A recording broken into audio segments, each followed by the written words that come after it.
Assalamualaikum warahmatullahi wabarakatuh. Selamat datang kembali di channel Nara Story dan tentunya masih bersama saya Mas Nara di sini. Apa kabar kalian semua? Semoga selalu baik-baik saja, sehat badannya, dilimpahkan rezekinya dan dihindarkan dari segala berbahaya. Amin. Di kesempatan kali ini saya akan menceritakan sebuah cerita drama rumah tangga dengan judul Ayah Sambung, melanjutkan dari part sebelumnya.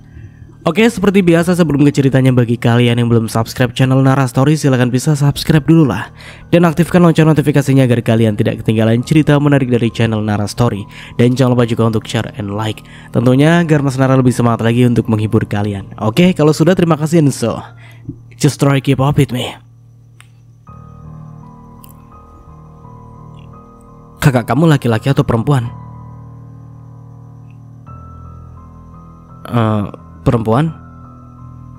Memangnya di mana suaminya? Kok nyuruh kamu yang beliin popok dan susu buat bayinya?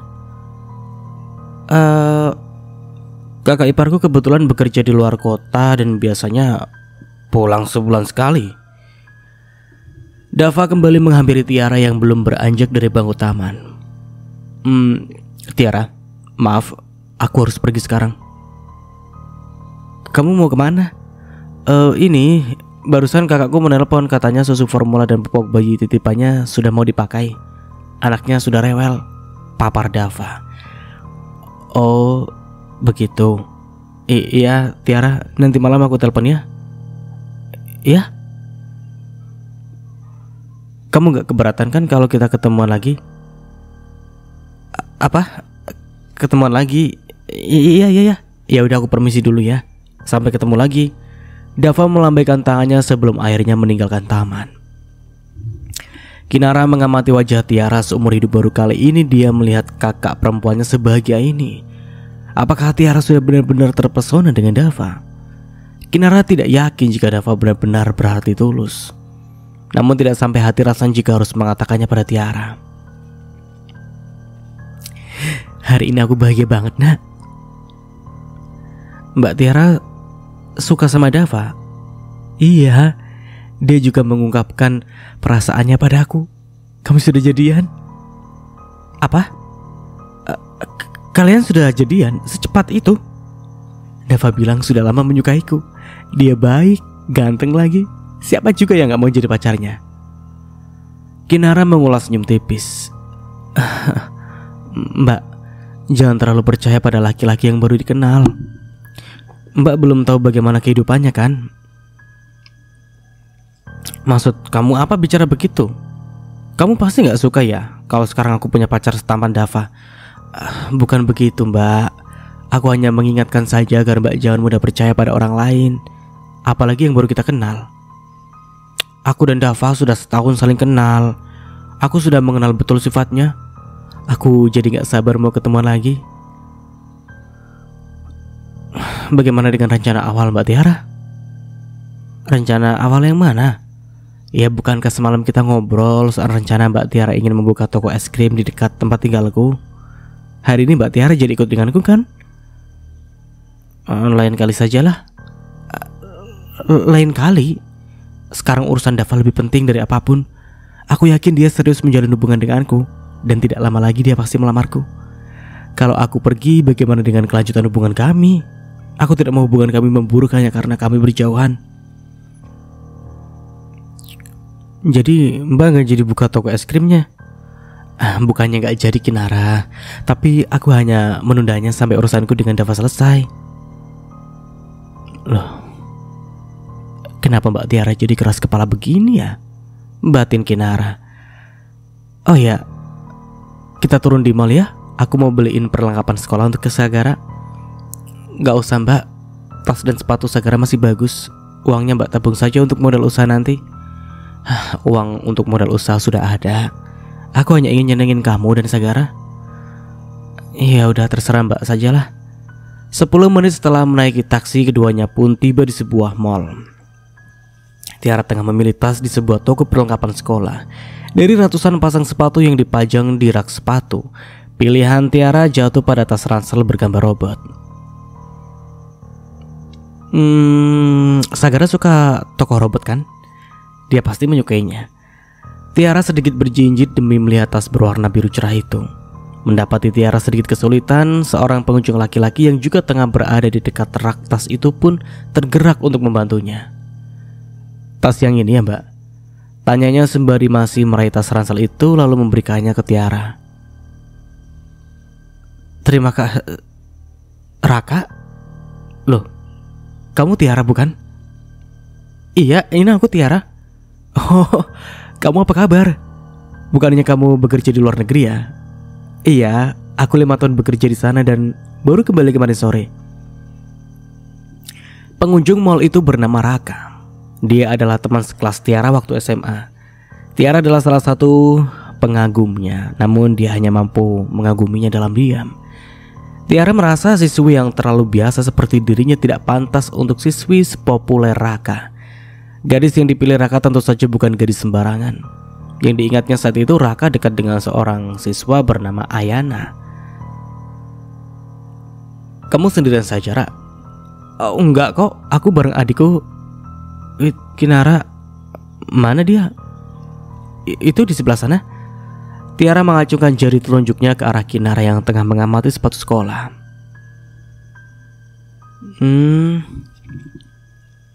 "Oh iya, kamu pasti sudah menikah. Siapa perempuan yang menjadi istrimu sekarang? Ayana, Ratna, atau Sierra?" "Bukan ketiga-tiganya." "Lantas?"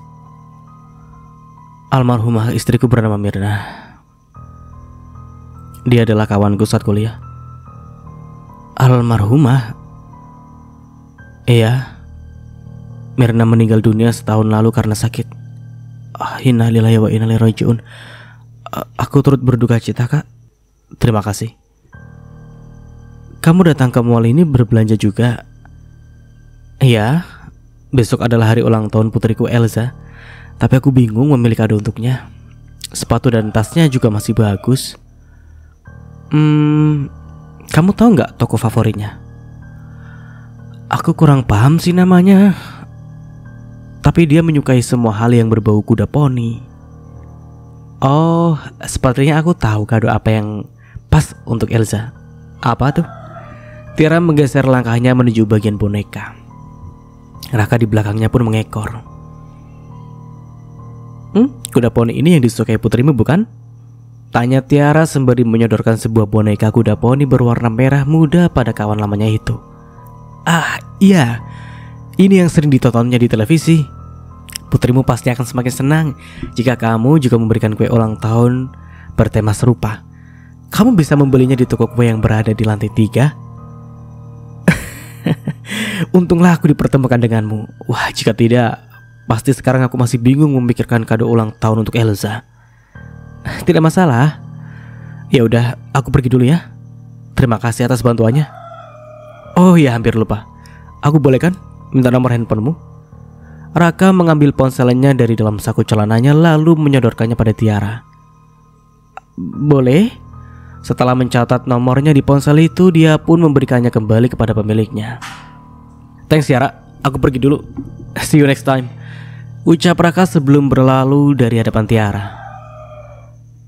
"Laki-laki itu siapa tadi, Mbak?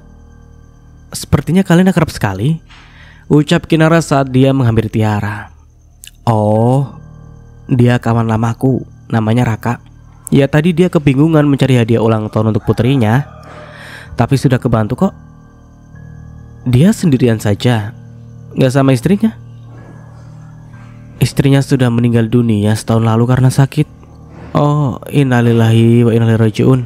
Oh ya, aku udah dapat tas buat Saga. Menurutmu bagus gak?" Kinara pun lalu mengamati bandrol harga yang tertera di tas itu yang harganya mencapai 300.000. "Ya ampun, ini kemahalan buat Sagara, Mbak. Yang lain saja." "Ih, sesekali tidak apa bukan membeli barang branded." "Tapi Mbak, sepatunya mana?" "Tidak ada yang cocok." "Ya udah, kita pindah ke toko lain." "Ya nggak usah lah Mbak, tas ini aja lah udah cukup." "Beneran?" "Iya." "Ya udah, sekarang kita ke outlet pakaian membeli baju untuk kamu, bapak dan ibu." "Waduh, sepertinya aku belum butuh baju baru deh. Udah tidak apa-apa sekalian." "Nggak usah lah Mbak, aku ke kasir dulu bayar tas ini." Tepat pukul 11 siang, kakak beradik itu tiba di rumah. bersamaan dengan Sagara yang pulang dari lomba memancing bersama sang kakek. "Ibu tahu nggak aku dapat apa?" tanya Sagara. Kinara menggelengkan kepalanya. "Dapat apa?" "Tada, sandal jepit." Astaga. Bibi pikir kamu pulang bawa hadiah utamanya, Tiara menimpali. Ikannya sulit dipancing. Aku dan kakek hanya dapat yang ikan kecil. Pasti ikan-ikan itu sudah diberi makan sampai kenyang. Makanya gak mau nangkap umpan dari peserta lomba memancing, ucap Sagara yang ditanggapi Kinara dengan senyum simpul di bibir. "Saga, Bibi punya sesuatu untukmu." "Apa, Bi?" "Bukalah," ucap Tiara seraya menyodorkan sebuah kantong plastik pada keponakannya itu. "Wah, tas dengan gambar robot. Terima kasih Bibi Tiara," ucap Sagara lalu memeluk sang bibi. "Sama-sama sayang, kamu harus janji ya untuk menjadi juara kelas di setiap semester. Nanti Bibi kasih hadiah lagi." "Siap." "Ya udah, sekarang kita siap-siap pulang ya, Nak." "Ya, kok pulang? Besok kan kamu harus sekolah. Aku masih ingin main-main sama kakek." "Kapan-kapan kakek dan nenek main ke rumahmu." "Benar loh, Kek." "Nek." "Iya." "Loh, kamu ikut siap-siap juga, Ra? Kamu bilang mau cari toko untuk buka usaha di dekat tempat tinggalnya Kinara." Tidak sekarang lah, Pak." "Kenapa? Bukankah semakin cepat semakin baik?" Aku masih harus menyelesaikan urusan pribadi." "Urusan pribadi apa? Kenapa kamu berubah begini padahal tadi begitu bersemangat?" "Mungkin Mbak Tiara mau istirahat dulu, Pak." "Saga pamit dulu ya, Kek, Nek," ucap Sagara. Dia lantas bergantian menyalami keduanya. "Kalian hati-hati ya. Beri kabar setelah sampai di rumah nanti," timpal sang ibu. "Iya, kami pamit dulu ya. Assalamualaikum." Kinara menggandeng tangan Sagara. Keduanya pun lantas meninggalkan rumah tersebut. "Kenapa Bibi Tiara nggak jadi ikut kita, Bu?" "Mungkin Bibi Tiara ingin istirahat dulu." "Tapi Bibi Tiara jadi buka kedai es krimnya kan?" "Pasti jadi kok." Kinara dan Sagara tiba di rumah tepat pukul 4 sore, bersamaan dengan Bayu yang baru kembali dari tempatnya bekerja. "Ayah Bayu, aku sudah pulang. Aku membawakan oleh-oleh untukmu," ucapnya sembari menyodorkan sebuah kantong plastik kepadanya. "Taruh saja di meja, aku lelah, mau istirahat." "Saga sayang, berikan oleh-oleh ini untuk nenek," ucap Kinara. "Baik, Bu." Sagara mengambil alih kantong plastik dari tangan dan ibu lalu berjalan menuju rumah sang nenek yang tidak jauh dari rumahnya. "Aku ke kamar mandi sebentar." Kinara meletakkan tasnya di atas meja, lalu melangkahkan kakinya menuju kamar mandi yang berada di bagian belakang rumahnya. Bayu tengah memainkan ponselnya saat tiba-tiba terdengar deru sepeda motor dari halaman rumahnya. "Paket." "Aku tidak memesan paket." "Apa Kinara yang memesannya ya?" batinnya. "Selamat sore, Pak. Apa benar di sini rumah Sagara?" tanya kurir. "Benar. Saya ingin mengantar paket ini untuk Sagara." "Astaga, apa lagi nih? Kemarin sudah habisin uang di klinik, sekarang malah pesan paket. Ini benar-benar keterlaluan." "Tolong Bapak tanda tangani surat pengiriman paket ini," ucap kurir seraya menyodorkannya selembar kertas pada Bayu. Dia pun lantas mengamati tulisan yang tertera di kertas tersebut. Apa anak itu sudah tidak waras ya? Buat apa dia memesan baju seragam polisi mainan robot polisi ini? Batinnya. Bayu semakin meradang saat netranya menangkap nominal yang tertera di kemasan paket tersebut. Jumlahnya hampir Rp500.000. "Sagara! Sagara! Kesini kamu!" teriaknya dengan nada tinggi. Tidak lama kemudian bocah laki-laki itu keluar dari rumah sang nenek dan berlari ke arahnya. "Ada apa ya?" "Anak kurang ajar. Apa ini? Kenapa kamu memesan paket tidak berguna ini? Kamu pikir 500.000 itu uang yang kecil?" Bayu mendorong tubuh kecil hingga membuatnya nyaris terjatuh. Beruntung sang kurir dengan sigap menopangnya. "Masya Allah Pak, kenapa kasar sekali sama anaknya? Siapa bilang dia anak saya? Dia bukan anak saya. Tidak seharusnya Bapak memperlakukan anak sekecil ini dengan kasar." Rupanya kegaduhan itu terdengar hingga ke bagian dalam rumah dan memaksa Kinara menghampirinya di teras. Astaga, ada apa ini? Ibu. Sagara berlari ke arah Kinara lalu terisak di bagian perutnya. Saga, sayang, kamu kenapa nak? Kenapa kamu menangis? Lihat ini. Dia memesan barang-barang tidak berguna ini yang harganya mencapai 500.000 rupiah. Bayu menyodorkan nota pengiriman dari kurir pada Kinara. Kamu kan tahu, Saga tidak pernah memegang ponsel. Dia tidak mungkin memesan paket. Mungkin paket ini untuk Sagara yang berada di alamat lain. Saya tidak salah kirim kok, Bu. Alamat rumah ini sama persis dengan alamat yang tertera di kemasan paket. Saga, sekarang kamu jawab dengan jujur, apa kamu memesan paket ini? Tidak, Bu. Aku tidak pernah memesan paket apapun. Boleh saya lihat paketnya, Pak? Oh, silakan. Kinara pun lantas mengamati nama dan alamat pengirim paket yang tertera di bagian depan kemasan paket tersebut. Bapak Dirga Saputra, polisi Resort Kota B. Sayang, kamu masih ingat gak nama polisi yang ada di bus kemarin? Tanya Kinara pada Sagara. Kalau tidak salah namanya Pak Dirga. Oh iya Pak, apa paket ini sudah dibayar? Sudah Bu, Ibu juga tidak perlu membayar ongkos kirim, hanya tinggal menerimanya saja. Saya baru mau menjelaskannya pada Bapak ini. Dia sudah marah-marah pada adik ini. Saya paham sekarang dari mana paket ini berasal. Dari mana? Jangan bilang itu dari si Baskara. Bukan Mas, paket ini dari seorang polisi. Polisi? Jangan-jangan kamu paketnya sudah kami terima ya Pak. Terima kasih. Maaf jika membuat Bapak sedikit bingung, ucap Kinara. Baik Bu, saya permisi dulu. Selamat sore. Kurir menaiki sepeda motornya. Tidak lama kemudian dia pun meninggalkan halaman rumah. Yang tadi itu siapa? Tanya Sally, ibu kandung Bayu yang baru saja mengambil mereka. Itu kurir yang mengantar paket Bu. Memangnya kamu mau beli apa? Aku perlu meluruskan masalah ini. Jadi begini Mas, Bu, kemarin Sagara berhasil menggagalkan aksi seorang pencopet di dalam bus yang kami tumpangi. Copet? Iya, Sagara sempat melihat saat copet itu mengambil dompet salah seorang penumpang bus. Lantas, Sagara meminta Pak Kernet untuk menahan agar dia tidak bisa melarikan diri. Setelah diperiksa, ternyata benar. Di dalam baju pencopet itu ditemukan handphone dan dompet milik penumpang bus. Pemilik dompet pun lantas menghubungi polisi. Sebelum mengamankan pencopet itu, beliau memang sempat mengatakan akan mengirim hadiah untuk Sagara sebagai apresiasi atas keberaniannya menggagalkan aksi copet. Kurasa Pak Polisi Dirgala yang mengirim paket ini untuk Sagara, bukan Sagara yang memesannya. Kinara sedikit melirik ke arah suaminya Bayu. Entah karena malu atau kesal, tiba-tiba saja Bayu melenggang pergi begitu saja dari teras, lalu masuk ke dalam rumah. Ini si Bayu ngeselin banget. Sini kumpul yang mau jitak Bayu. Mas Nara ikut. Oke lanjut. Nenek bangga dengan keberanianmu nak, puji Bu Sally sesaat setelah Bayu berlalu. Terima kasih Nek. Ngomong-ngomong, Ibu penasaran dengan isi paket ini? Ayo kita buka. Kinara pun mulai membuka isi di dalam kotak paket tersebut. Sorot mata Sagara tampak berbinar saat mendapati isi di dalamnya, yakni satu setel seragam polisi dan sebuah robot mobil polisi.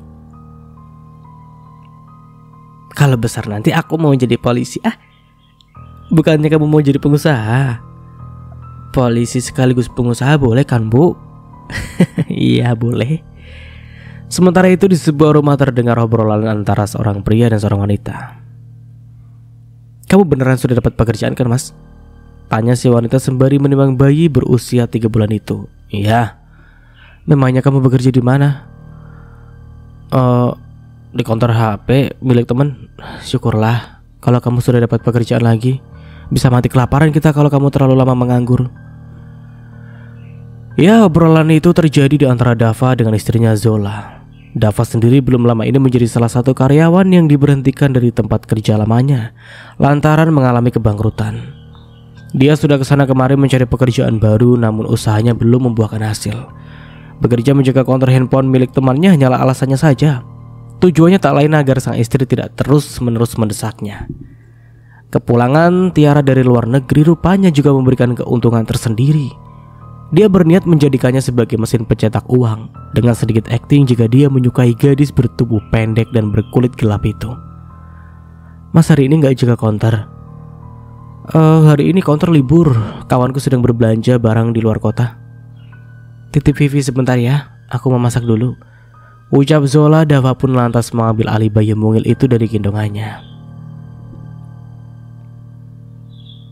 Maafkan ayahmu, nak. Susu yang kamu minum tadi ayah dapatkan dengan cara menipu seorang gadis. Maafkan ayah, ucapnya parau. Hari Senin, Sagara kembali masuk ke sekolah. Hei Saga, aku senang kamu sudah masuk sekolah lagi, sapa kawan sekelasnya Sherin. Kemarin ayahku dari luar kota bawa oleh-oleh buah apel. Aku sengaja membawanya buat kamu. Alana menyodorkan sebuah kantong plastik pada Sagara. Apel seperti itu kan banyak dijual di pasar. Ini apel dari luar kota, Sher, pasti rasanya beda. Di mana-mana yang namanya apel ya rasanya sama. Beda, sama saja, beda. Sudah jangan ribut. Nanti saat jam istirahat kita makan buah apelnya bareng-bareng, ucap Sagara. Kenapa dimakan bareng-bareng? Aku ngasih apel ini kan buat kamu aja. Apel ini banyak lah, nak. Aku tidak akan sanggup menghabiskannya sendirian. Obrolan mereka terhenti karena bel tanda masuk berbunyi. Sherin dan Alana pun lantas meninggalkan meja Sagara, lalu menduduki bangku mereka. Selamat pagi semuanya, sapa Bu Kinan saat memasuki ruang kelas. Selamat pagi, Bu. Kamu sudah sembuh, Sagara? Sudah, Bu. Syukurlah, selamat belajar kembali ya. Kita mulai pelajaran bahasa Indonesianya ya. Buka halaman 56. Buatlah puisi yang kamu tujukan untuk orang yang kamu sayangi, lalu bacakan bergantian di ruang kelas. Bu Guru, saya tidak bisa menulis puisi. Reno mengangkat tangannya. Dicoba dulu, Reno. Jangan menyerah sebelum mencoba. Puisinya buat nenek boleh, Bu?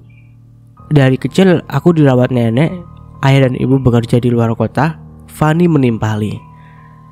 Kalau buat adik boleh kan, Bu? Adik saya baru saja meninggal dunia. Bu Kinan mengulas senyum tipis. Oleh buat siapa saja. Suasana kelas mulai hening. Para siswa terlihat berpikir keras untuk mengerjakan tugas dari guru bahasa Indonesianya itu. Tak sedikit dari mereka memandang langit-langit ruang kelas seolah ada tulisan yang siap disalin dari sana. Siapa yang sudah selesai boleh bacakan di depan kelas, ucap Bu Kinan. Beberapa saat kemudian Sherin beranjak dari bangkunya. Dia lantas berjalan menuju depan kelas. Silakan Sherin. Ya, Mas Nara baca puisi nih. Jadi Sherin, gimana baca puisi? Oke, Mas Nara coba, tapi jangan diketawain ya kalau baca puisinya agak aneh. Bentar. Oke. Action. Action lagi segala lagi. Oke. Ibu, meskipun engkau telah tiada, engkau akan selalu berada di hatiku. Tiada yang bisa menggantikanmu. Terimalah doa tulus dari putrimu. Bahagialah engkau di surga hingga kita dipertemukan nanti. Aku menyayangimu, Ibu. Ya, seperti itu. Prok. Suara riuh tepuk tangan memenuhi ruang kelas. Puisi yang bagus, Sherin. Selanjutnya, Sagara berdiri dari tempat duduknya lalu maju di depan kelas. Ayah, meskipun darahmu tak mengalir di dalam tubuhku ini, percayalah, engkau adalah pahlawan bagiku. Meskipun terkadang ayah sering memarahiku, aku akan tetap mendoakanmu. Aku menyayangimu seperti ayah kandungku sendiri. Tuhan, aku ingin suatu hari dia memelukku. Semoga engkau mengerti, ayah. Prok. Sekali lagi ruang kelas dipenuhi riuh tepuk tangan. Bu Guru kenapa menangis? Tanya Sagara saat mendapati sang ibu guru mengusap sepasang netranya dengan selembar tisu. Tidak Saga, mata Bu Guru sedikit perih. Silakan kembali ke tempat dudukmu. Terima kasih Bu, ucap Sagara. Dia lalu kembali ke mejanya. Saat jam istirahat, Bu Kinan sengaja mengajak Sagara mengobrol. Dia penasaran dengan puisi yang tadi dibacakan olehnya di depan kelas. Apa Ibu Guru bisa bicara sebentar Saga? Bisa Bu, Bu Guru mau bicara apa? Kenapa kamu tadi membuat puisi yang berjudul Ayah? Ibu juga sempat mendengar ayahmu yang sering memarahimu. Apa benar begitu? Aku bicara saja. Ini akan menjadi rahasia kita berdua. Puisi itu mewakili perasaanku. Walau ayah Bayu sering memarahiku, aku tetap menyayanginya. Aku tidak benci apalagi dendam padanya, ungkap Sagara. Apa ayah Bayu pernah memukulmu? Tanya Bu Kinan. Tidak pernah Bu Guru. Kalau ayah Bayu sedang kesal, dia akan mengacukanku. Kamu menyayangi ayah Bayu? Iya Bu Guru, aku sangat menyayanginya. Kamu memang anak yang baik Saga. Ya sudah, silakan bergabung kembali dengan kawan-kawanmu. Ibu mau ke ruang guru ya. Sagara berlalu di hadapan Bu Kinan, lalu kembali menuju mejanya. Bu Guru bicara apa Saga? Bicara tidak apa-apa kok, biasa aja. Oh ya, ibu kamu masakin bekal apa? Aku nggak tahu, belum lihat.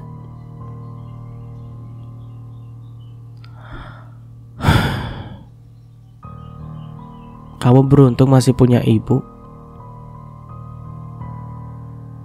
Ayahku selalu sibuk dengan pekerjaannya, hingga bibilah yang selalu mengurusku. Kamu percaya nggak? Orang yang sudah meninggal bisa mendengar ucapan kita. Kalau kamu bicara begitu, ibu kamu pasti jadi sedih. Kamu patut bersyukur memiliki bibi yang perhatian sama kamu dan mau mengurusmu dengan baik. Maafkan aku Bu. Aku janji tidak akan berkata begitu lagi, lirih Sherin. Oh ya, kita makan apelnya bareng-bareng yuk, ucap Sagara seraya meletakkan satu kantong plastik berisi apel di atas mejanya. Teman-teman, siapa yang mau apel kesini? Serunya. Hanya dalam waktu singkat hingga detik, meja Sagara sudah dikerumuni kawan-kawannya sekelas. Sementara itu Alana si pemberi apel tampak memberngutkan wajahnya. Apel itu kan buat kamu Saga, kenapa dibagikan dengan teman-temanmu sih? Gerutunya dengan sebal. Sementara itu di kantor Bayu terlihat tengah mengamati buku tabungan miliknya. Dia ingin memastikan berapa banyak lagi uang yang harus dia kumpulkan untuk membeli mobil yang sedari dulu diimpikannya. Lihatin apa sih Pak? Serius amat, tegur Mala. Ini aku lihat buku tabunganku. Mana coba aku lihat. Mala mengambil alih buku tabungan itu dari tangan Bayu lalu mengamatinya. Wow, hampir 100 juta. Ya seharusnya jumlah ini sudah cukup untuk membeli mobil. Ya walaupun gak semewah mobil Pak Simon. Serius? Iya, kebetulan saudara sepupuku bekerja sebagai tenaga pemasaran mobil. Kalau kamu mau aku bisa kok bantu kamu ngurus agar keinginanmu untuk segera punya mobil bisa segera terwujud. Iyalah, aku sudah bosan selalu kehujanan dan kepanasan. Jam makan siang nanti aku ambil uangnya di bank, lalu aku titipkan ke kamu ya. Kamu urus semuanya, aku nyetor beres. Ya, kamu tenang aja, ada uang pasti ada barang. Siang harinya, saat istirahat makan siang, Bayu terlihat mendatangi bank. Dia begitu lantaran keinginannya untuk memiliki mobil segera terwujud. Setengah jam kemudian uang tabungan yang jumlahnya hampir 100 juta itu pun sudah berada di tangannya. Dia tak sabar lagi untuk cepat-cepat memberikannya pada Mala. Bayu baru saja menaiki sepeda motornya dan hendak meninggalkan bank ketika tiba-tiba dua orang menghampirinya. Permisi Pak, apakah Bapak butuh bantuan? Tanya salah satu pria. Tidak Pak, maaf saya harus segera kembali ke kantor sebelum jam istirahat saya habis. Tidak usah buru-buru begitu, kami baik kok menawarkan bantuan pada Bapak, ucap salah satu pria. Detik kemudian Bayu merasa punggungnya ditepuk dengan cukup keras. Bagaimana jika kita mengobrol di sebelah sana? Tanya salah satu pria. Bayu menganggukkan kepala. Dia pun lalu mematikan mesin sepeda motornya dan mengikuti ajakan pria berdasi itu menuju taman kecil yang berada di tidak jauh dari bank. Waktu menunjukkan pukul 1:30 siang. Malah terlihat gelisah lantaran Bayu belum kembali. "Bayu di mana?" tanya Pak Simon yang tiba-tiba menghampiri meja Bayu. Bayu sedang ke bank, Pak. Dia sudah bertahun-tahun bekerja di perusahaan ini. Seharusnya sudah paham jam berapa dia harus masuk kembali setelah beristirahat, ucap Pak Simon. Ia pun lantas beranjak meninggalkan ruangan itu. Memangnya Bayu ngapain ke bank? Ngambil uang? Kenapa harus ke bank? Di dekat kantor kan ada mesin anjungan tunai mandiri. Uang yang diambil dalam jumlah besar, makanya dia harus mendatangi bank. Buat apa sih Bayu mengambil uang tabungannya? Kamu kan teman dekatnya. Seharusnya kamu lebih tahu apa yang sedari dulu diinginkannya. Bayu ingin membeli mobil baru. Kenapa dia belum kembali? Jangan kenapa? Nadia meraih ponselnya lalu bergegas menghubungi Bayu. Dia semakin khawatir lantaran nomor handphonenya tidak bisa dihubungi. Malah pun melakukan hal yang sama. Namun tetap saja dia gagal menghubungi rekan kerjanya itu. "Kamu mau kemana, Nat?" tanya Mala saat Nadia beranjak dari tempat duduknya. "Aku yakin ada yang tidak beres." Nadia meninggalkan ruangannya lalu melangkahkan kakinya menuju ruangan Pak Simon. "Permisi Pak, jika diizinkan saya akan menyusul Bayu ke bank." "Tidak perlu. Dia bukan anak kecil yang akan tersesat walau hanya pergi ke bank." "Tapi Pak, saya sudah berkali-kali menghubungi nomor handphonenya, tapi tidak tersambung. Saya yakin ada sesuatu yang tidak beres." Pak Simon tampak berpikir beberapa saat sebelum akhirnya mengambil keputusan. "Baiklah, saya beri waktu setengah jam. Kamu harus kembali ke kantor ini dengan atau tanpa Bayu." "Baik Pak, terima kasih." Nadia meninggalkan ruangan Simon lalu menghampiri sepeda motornya yang berada di parkir. Dia lantas melanjutkan menuju bank. Aneh, dia tidak menemukannya di dalam sana. Kemana perginya si Bayu ya? Nadia mengedarkan pandangan di area sekitar bank hingga akhirnya sepasang netranya menangkap seorang pria yang tengah duduk menyendiri di sebuah bangku taman. Astaga, bukankah itu Bayu? Apa yang dilakukannya di sana? Batinnya. "Bayu, kamu ngapain di sini?" Bayu tak bergeming, apalagi menanggapi pertanyaannya. Justru terjingkat saat Nadia menepuk punggungnya. "Kamu ngapain di sini? Bukannya kamu bilang ingin mengambil uang di bank?" tanya Nadia penasaran. Uang? Astaga, di mana uangku?" Tiba-tiba raut wajah Bayu berubah panik. "Maksud kamu apa? Aku yang harusnya bertanya kepadamu di mana uang yang tadi kamu ambil dari bank." Bayu tamak berpikir keras sebelum akhirnya mengingat peristiwa yang dialaminya beberapa waktu yang lalu. "Tadi aku sudah ngambil uang dari bank. Lalu aku bersiap untuk pulang. Lantas aku sudah menghidupkan mesin sepeda motorku. Lalu apa yang terjadi selanjutnya? Ada dua orang pria berpakaian rapi menghampiriku dan mengajakku mengobrol. Dan aku tidak ingat apapun lagi setelahnya." "Aduh, itu artinya kamu kena gendam, Bay." "Gendam?" "Iya, salah satu modus yang digunakan pelaku perampokan untuk mengelabui korbannya. Biasanya mereka menepuk pundak calon korbannya sebelum akhirnya si korban menyerahkan barang incaran mereka dengan sukarela." Jadi aku dirampok?" "Tidak. Ini tidak mungkin." "Sepertinya begitu. Pasti kedua pria itu pelakunya." "Aduh, habis semuanya." Bayu mengacak rambutnya sendiri. "Kita harus kembali ke kantor sekarang. Pak Simon hanya memberi waktu setengah jam untuk mencarimu." "Enggak. Aku harus melapor pada polisi. Aku mau uangku kembali." Pelaku perampokan dengan modus gandam tidak mudah untuk ditemukan karena tidak ada yang tahu persis apa raut atau wajahnya. "Apa kamu juga ingat ciri-ciri fisik mereka?" "Aku tidak ingat wajah mereka. Yang aku ingat hanya postur tubuh mereka yang tinggi. Di kota ini ada ratusan bahkan ribuan orang yang memiliki postur tubuh tinggi, bukan?" "Jadi maksudmu aku harus merelakan uang 100 juta itu begitu saja? Itu bukan uang yang sedikit. Aku bahkan mengumpulkannya selama bertahun-tahun." "Dari dulu perampokan dengan modus gandam selalu sulit dipecahkan. Ayo kita kembali ke kantor. Nanti sore saja kita ke kantor polisi." Tapi bagaimana dengan uangku? Baik, kita hanya butuh waktu kurang dari 15 menit untuk kembali ke kantor, atau Pak Simon akan memecat kita. Aku harus ke kantor polisi sekarang juga. Astaga Bayu, kembali ke kantor sekarang, atau kita akan menjadi pengangguran. Bagaimana dengan sepeda motorku? Pikiranmu sedang kacau. Aku gak boleh berkendara sendirian. Cepat naik, biar aku yang memboncengmu. Tapi jangan khawatir Bayu, bank ini dijaga security selama 24 jam. Sepeda motormu tidak akan hilang. Nadia menaiki sepeda motornya lalu menghidupkan mesinnya. Kita jalan sekarang, jangan melamun nanti jatuh, ucap Nadia. Dia pun lantas melajukan sepeda motor metiknya kembali ke kantor. 29 menit 45 detik, ucap Pak Simon yang sudah menyambut mereka di tengah pintu.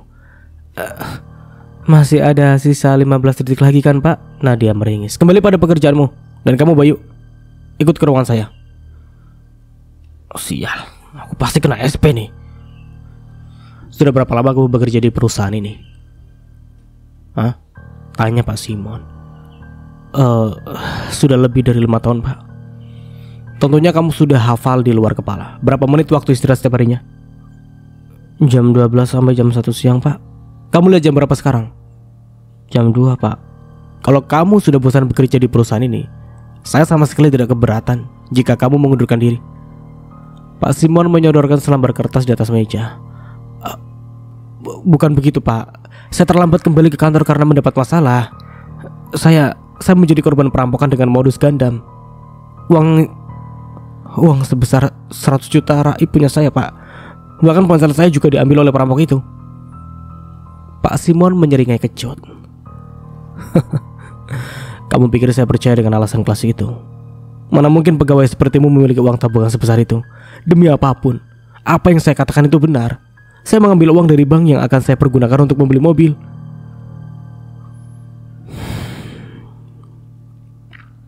Meskipun terdengar tidak masuk akal, kali ini saya menangguhkan pemecatanmu. Kamu hanya saya beri SP. Ingat, 2 kali kamu menerima SP. Yang ketiga adalah surat pemutusan hubungan kerja. Paham? Iya Pak. Kamu bisa kembali ke ruanganmu. Terima kasih Pak, ucap Bayu sebelum akhirnya meninggalkan ruangan tersebut. Baik, kamu gak dipecat kan? Tanya malah sesaat setelah Bayu kembali ke mejanya. Kamu sadar gak sih kalau masalah injeksi ini terjadi gara-gara kamu? Loh, kok kamu jadi nyalain aku sih? Kamu kan yang membujuk untuk membeli mobil melalui sepupumu. Aku tidak membujukmu, aku hanya memberi saran. Lalu apa bedanya? Kalau tadi kamu tidak mempengaruhi, siang ini aku tidak akan pergi ke bank dan aku tidak akan kehilangan uangku. Mudah sekali menyalahkan orang lain. Kamu sendirilah yang kurang berhati-hati. Memangnya kamu pikir Bayu mau kehilangan uangnya? Nadia menimpali. Nyamber aja nih bensin, ketus malah. Bayu sedang mendapati musibah. Sebagai teman seharusnya kamu membantunya mencari jalan keluar, bukan malah menyudutkannya. Bayu benar juga. Kalau kamu tidak mengiming-iminginya mobil dengan harga murah, dia tidak akan tergiur. Shh. Teddy meletakkan jari telunjuknya di bibirnya saat Pak Simon keluar dari ruangannya. Nadia, ya Pak, jika ada tamu yang ingin bertemu dengan saya, suruh dia kembali besok pagi. Baik Pak. Pak Simon pun lantas meninggalkan kantor. Jemput aku udah pulang. Aku mau pulang aja lah. Loh, jam kerja kamu kan sampai jam 4 Bay. Aku mau buat lapor di kantor polisi. Terserah kamu sajalah. Setelah mengambil sepeda motornya yang berada di bank, Bayu pun lantas melanjutkannya menuju kantor polisi. Selamat sore Pak, saya mau lapor jika hari ini saya telah dirampok di depan bank ABC, ucap Bayu pada seseorang petugas. Bisa Anda jelaskan ciri-ciri perampoknya? 2 orang berpakaian rapi dan badannya tinggi. Ada saksi mata saat kejadian? Saya saksi matanya. Maksud saya orang lain yang berada di tempat kejadian perkara. Tidak ada Pak, sepertinya saya sendirian waktu itu. Barang apa yang hilang? Uang sebesar 100 juta rupiah dan sebuah handphone. Silakan Anda jelaskan ciri-ciri pelaku perampokan itu. Saya akan mencoba membuat sketsa wajahnya. Polisi itu mengambil selembar kertas beserta alat tulisnya lalu meletakkannya di atas meja. Ya seperti manusia biasa lah Pak. Punya 2 mata, 2 telinga, 1 mulut dan 1 hidung. Ciri-ciri yang lebih spesifik lagi Pak. Misalnya warna kulit putih, kuning langsat atau sawo matang. Lalu bentuk wajahnya bulat, oval, atau persegi. Aduh, wajahnya bulat atau lonjong ya saya lupa. Dan sampai di sini dulu ceritanya. Nantikan kelanjutan ceritanya di part berikutnya. Dari saya mohon maaf bila ada salah kata atau dalam penyampaian cerita. Akhir kata, wassalamualaikum warahmatullahi wabarakatuh. Sampai jumpa di video selanjutnya and see you. Ciao.